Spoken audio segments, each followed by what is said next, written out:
We're rewinding to the FTX Crypto Cup, which was played in August 2022. It was in this tournament that the tensions between Magnus Carlsen and Hans Niemann really started to build.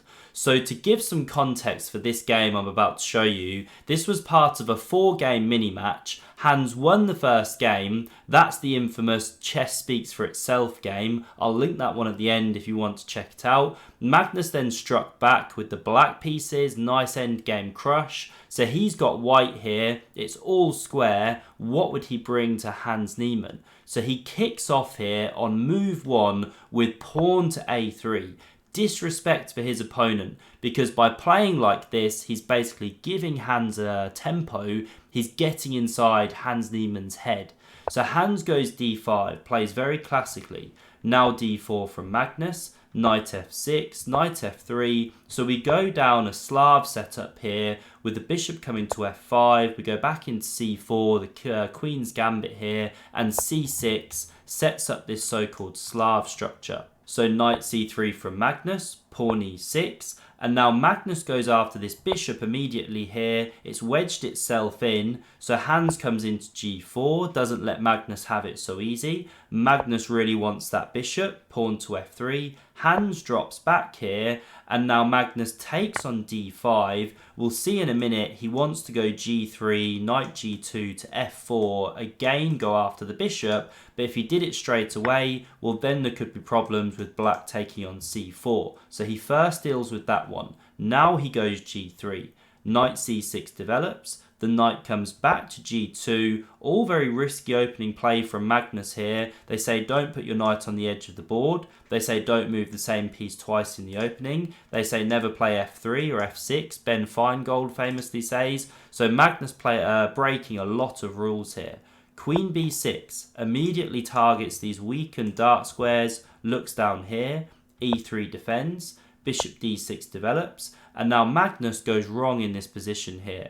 He should just develop with, say, bishop to e2, but he goes knight f4, continuing this plan of picking up the bishop pair, and Hans is going to lose that bishop or this bishop if he gives up for knight here, but this was the best way to give up one of his bishops, because now you shatter the pawn structure. To give a quick sample line, it could go something like this, and knight e7. Just a great position for black. The knight's coming to f5, this rook's opened up. The bishop could look nice down here, and this bishop on c1 for Magnus is really ugly in this structure here. Then it wedges in the rook, etc. So that was the way to go, but instead Hans drops back. Magnus snaps that one off, pawn recaptures, and he then starts castling the king by hand here. So a6 from Hans, tidy move. You don't want the minor pieces to pivot from this square. Now king g2, further king safety ideas coming off this diagonal against the queen. Castles from Hans, and now Magnus plays a very loose move, going with the theme of this opening. His best here was f4, just to stop Hans from breaking with e5. But instead he goes g4, and this is such a loose move because e5 starts breaking open the position against Magnus's king. Look at his bad development, both the bishops still on the starting squares and the rooks as well. So Magnus goes g5, he kicks on against the knight, but great move by Hans. He counterattacks on Magnus's knight, and without going through the whole line here, you basically need to take back in the centre, try and keep things a bit closed, rather than having both pawns start eating the knights, opening up the position. Now the knight comes to h5, and this is why g4 was all very, very loose. Look at this weakened dark square, advantage to Hans here. So Magnus chops on d5. Yes, he's a pawn up, but Hans can immediately win the pawn back here, although his best was actually this queen to d8 move, keeping the queens on the board and setting up all kinds of nasty tactics against this pawn. I mean, just look at the placement of these pieces. Who knows if the rook comes in one day or if the knight comes flooding in. Really nasty for white. But we didn't have that one. After Magnus took here, Hans takes this pawn, and Magnus is only too happy to chop these queens, try and get some of the danger away from his king. Plus, he loves an endgame, the greatest endgame player of all time, in my opinion. So rook b1 now played. There was a threat to go knight b3, forking these two. This rook now came to the d file. Magnus carries on developing. Again, these pieces look very, very loose, unprotected on the file, but at the moment there's no way to exploit it, and bishop e4 is coming to protect the knight, plus the g5 pawn stops this f5 break here. So the rook came to the open file, always a good policy. Rook d1, Magnus activates his.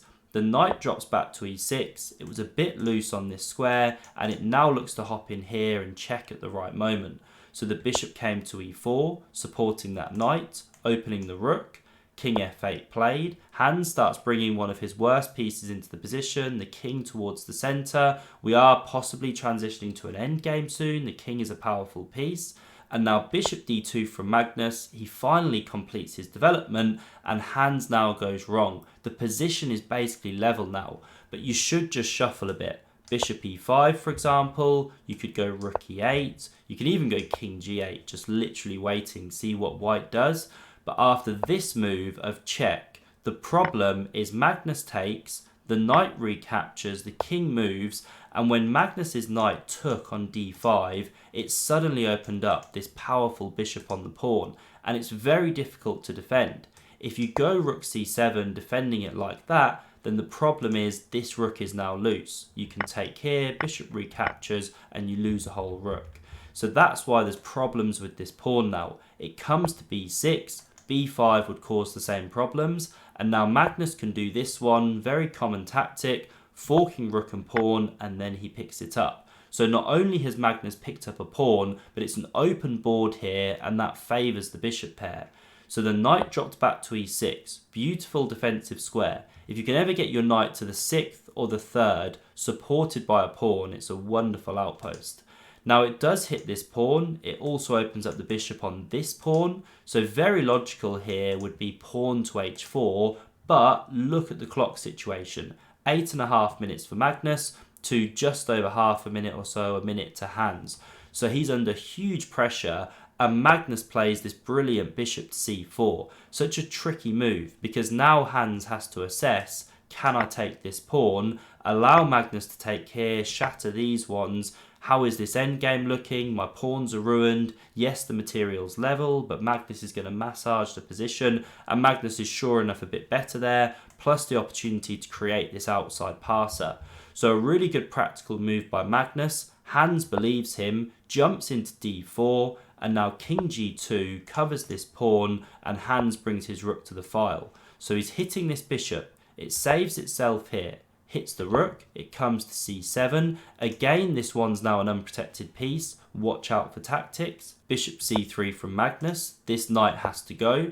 And now a4 played, again offering a trap, a tactic, very low on time. Hans has to try and figure out, can he take this pawn?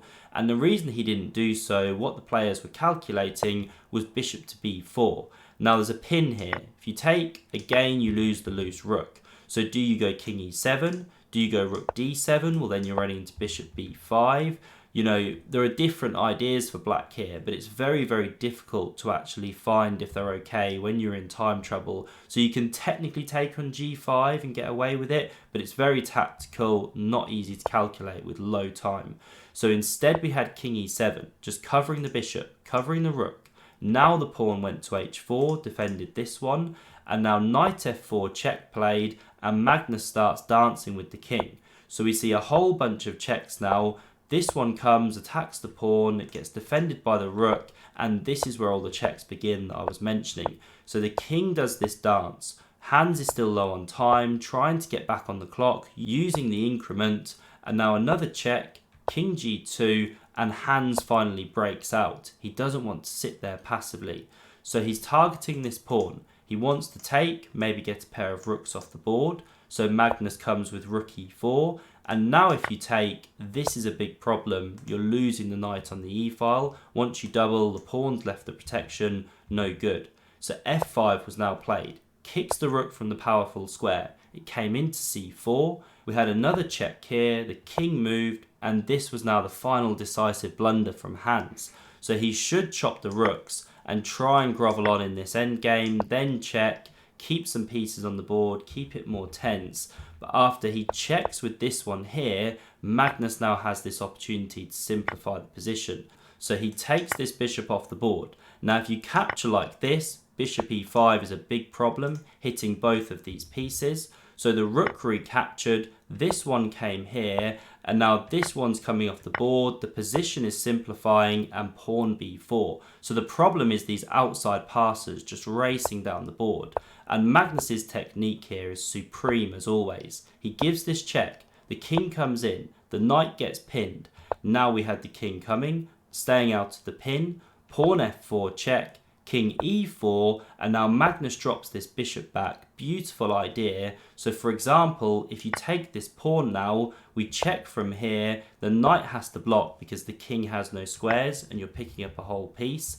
So that's why the king, it ran away in this position. Now we had a5 and Magnus gets those outside passes running down the board. a6 now played, king c5, rook c1 check, king d6, king e3 hits the knight. It dropped back here, and now there's a beautiful switch coming up in just a moment. Magnus has distracted all of those black pieces over to the queen side there to deal with that pawn, and now we get this simplification where Magnus turns his attention back to the king side.